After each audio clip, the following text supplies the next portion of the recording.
had it pretty easy in high school until the last semester of 12th grade. During my final semester, I took a ComC class. We were working with VB, and I was bored and having a miserable time. The teacher didn't have a clue what he was teaching and was constantly have to refer to books during lessons. We'd do a module a day, and those of us who finished early would get extra work. We ended up being graded twice as much as other students. It was absolutely bizarre. To make matters worse, he seemed to have a serious hate on for me, always calling on me for answers, grading me poorly, and in general just being rude to me.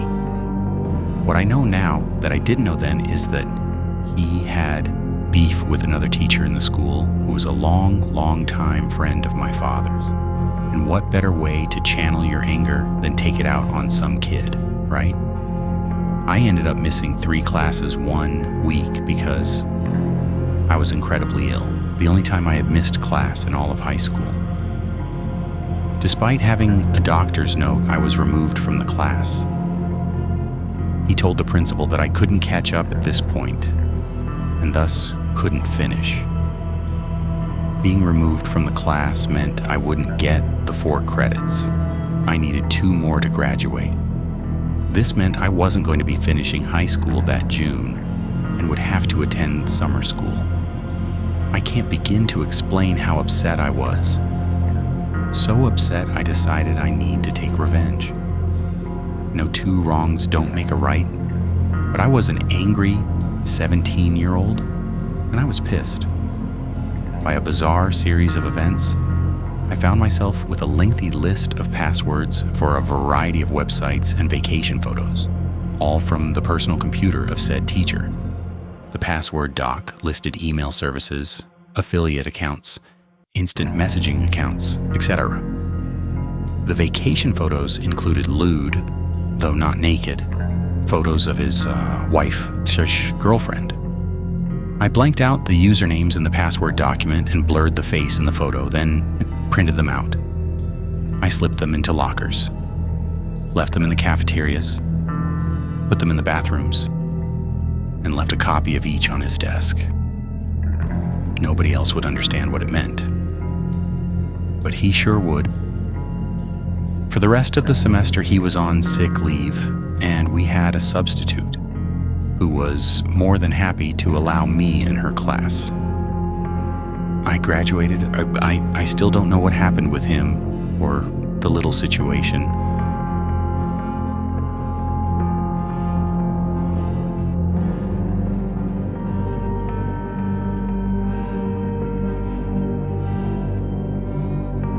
My high school was in the ghetto of my town and was tagged on every corner by a different gang.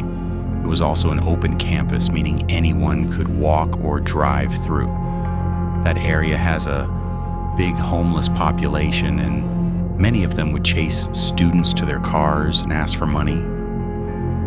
Some tried to break into cars, some even tried to steal lunches from students. The priest at the church on my campus decided one day to do a food and clothing drive for homeless without alerting the school. Where was this drive to be held? In the library in the high school building. We walked out of class to see dozens and dozens of people in the hallway, going through our backpacks and lockers, fighting over jackets, using some of the student stuff. The students and teachers were absolutely freaking out. My principal called the cops, and they took everyone out and tried to get back anything they stole.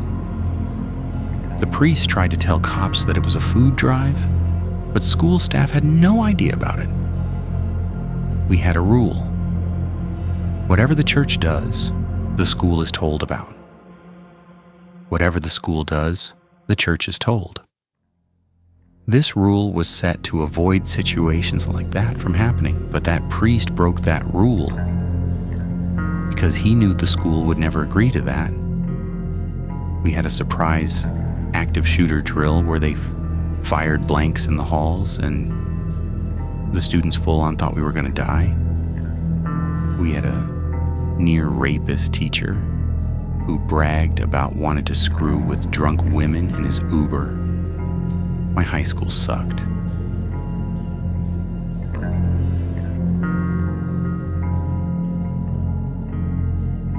Friday afternoons in high school are supposed to be a countdown to freedom. A last hurdle before spring break releases a sea of restless teens into the world. For me and my classmates in 7th period calculus, the anticipation was practically electric. No exams, no pop quizzes. Our teacher, well known for being the chill type, had just fired up a trivia game on the classroom projector to keep our minds busy. The atmosphere was light, crackling with laughter and the buzz of students showing off their knowledge. That carefree mood didn't last. Out of nowhere, the dean's voice cut through our fun via the loudspeaker, panicked, sharp, trembling in a way I'd never heard before. He declared, "This is not a drill. Teachers, initiate lockdown procedures immediately." Chills prickled along my arms as the reality sunk in. Even our laid-back teacher turned suddenly somber, jumping to shut off the classroom lights and herding us into the far corner behind a row of heavy desks. The panel's usual hum fell silent. Maybe power was being cut intentionally. Several agonizing minutes passed in pitch darkness, broken by the distant howls of someone in the hallway, their voice raw and shrill. 2 girls in my class broke down into tears. The rest of us exchanged terrified glances, desperate to make sense of the chaos. The wild screaming drew closer, now punctuated by fists slamming into lockers, crashing through the corridor like thunder. "I'll kill all of you," the stranger bellowed. It was no longer a lockdown. It was survival mode. The man, his rage unrestrained, started pounding on our locked door, the force shaking the frame. Fear surged through the room. One of the sobbing girls shrieked, adding to the cacophony. Was the door going to hold? How close were we to meeting this unstable stranger face to face? It seemed like an eternity before the banging stopped. The screams faded and the intruder moved on. Our collective relief was palpable but shaky. Eventually, the dean's voice returned, shaking with exhaustion. He explained that a mentally unstable individual had sneaked into the school, assaulting a front desk worker, prompting her to flee the building in terror. No one knew if the intruder had a weapon. The school had no cameras, no robust security systems. The hallways were open territory. Teachers were told to resume lessons, but all doors remained locked and no students could leave their rooms. Rumor later spread that the night shift janitor found the man asleep in a storage closet, a suspicious bulge in his pocket that might have been a gun. By the time the janitor managed to rouse him, perhaps unwittingly, the police arrived, but the intruder had vanished. To this day, no one in my class knows for sure whether the man was found. I hope, for everyone's sake, he's receiving the help he needs. But every time I hear the phrase "school lockdown," my chest tightens, and I remember how quickly ordinary days can spiral into nightmares.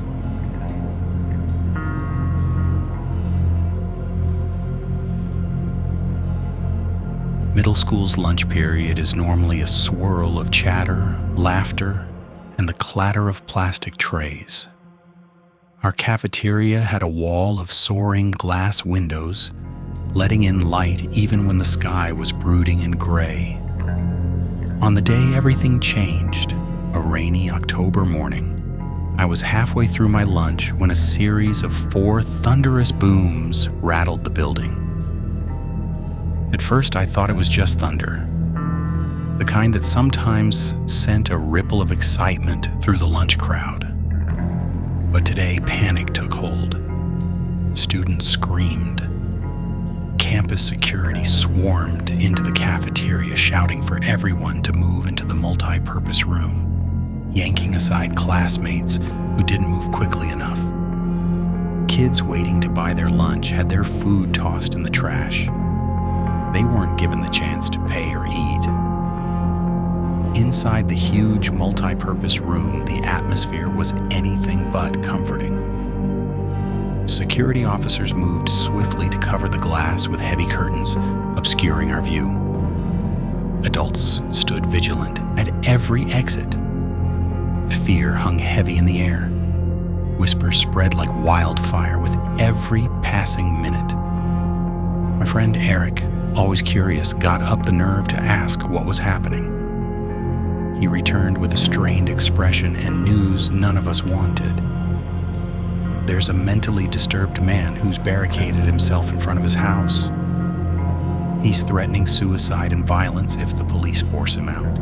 He's also been watching kids near the school. The situation grew darker.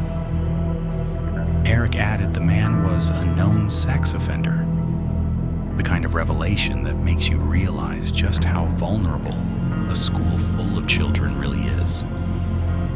We were trapped in that room for over an hour, unable to do anything but wait. Eventually, the adults escorted us back to our classes, group by group, still shaken. Later, I learned the man lived next to my friend Brandy.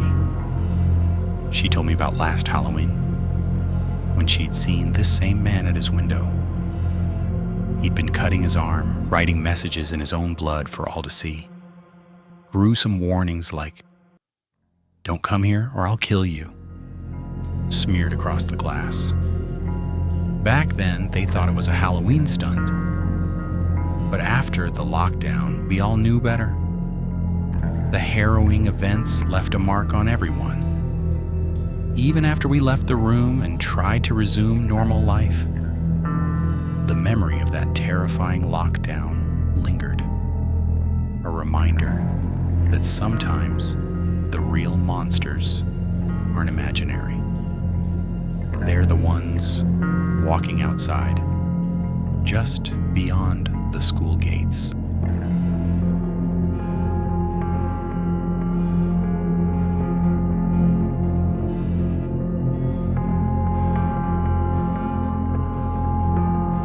At 22, 1 year out of college, and back at my old high school, life felt full of possibility. Landing a computer tech job in the school basement, I thrived in the comfort of my own cozy office. 3 big desks, 2 mini fridges, a flat screen on the wall, air conditioning, tech gear, and good company. What more could a young graduate want? The routine was soothing. Lunch breaks, playful banter with co-workers, the hum of servers. But comfort shattered the day I got the call. Lockdown. Someone possibly armed is in the building. There was no door on my office, just an open archway. The basement door didn't lock either. Alone, I snapped off the lights, dimmed my computer monitor, and texted my friends Dave and Gary upstairs. No reply. With nothing but the quiet whir of machinery for company, I curled up under my desk, clutching my phone. My mind raced. Was I safe? Was anyone coming? 20 minutes crawled by, agony stretching each tick of the clock. Then footsteps thundered down the basement stairs. I froze, heart pounding, trying not to breathe too loud. Someone entered, no lights, just eerie silence. My phone vibrated with a new text. "Dude, this is crazy. Some guy with a gun shot Mr. Buckley. He's wearing a red shirt and a hat. Whatever you do, don't come upstairs." My dread ballooned. A stranger was in my workspace and possibly armed. Panicking, I bolted from beneath the desk, hands raised, pleading for mercy. The intruder, a man decked out in a red plaid shirt and cap, grabbed my arm. "It's okay, I'm hiding too. Is there an exit in here?" he whispered, avoiding my nervous questions. I stalled, desperate for details. The tension snapped when he asked about escape routes. My phone, shaking in my hand, confirmed everything. My colleague upstairs had warned me about the shooter's clothes, and here was the man right in front of me. My survival instinct took over. I rushed for the stairs at top speed. A gunshot rang out, its metallic echo ricocheting in the dark basement. By sheer luck, the bullet missed me. I burst upstairs, nearly collapsing with relief when I saw police stationed at every exit. They caught the man before he could flee. Only later did we find out the attacker had a personal grudge against Mr. Buckley, the teacher who'd miraculously survived the assault. Nobody could fathom a reason for such violence. But that echoing gunshot, the terror of feeling truly alone, and the relief when the ordeal ended, those stayed with me long after the lockdown.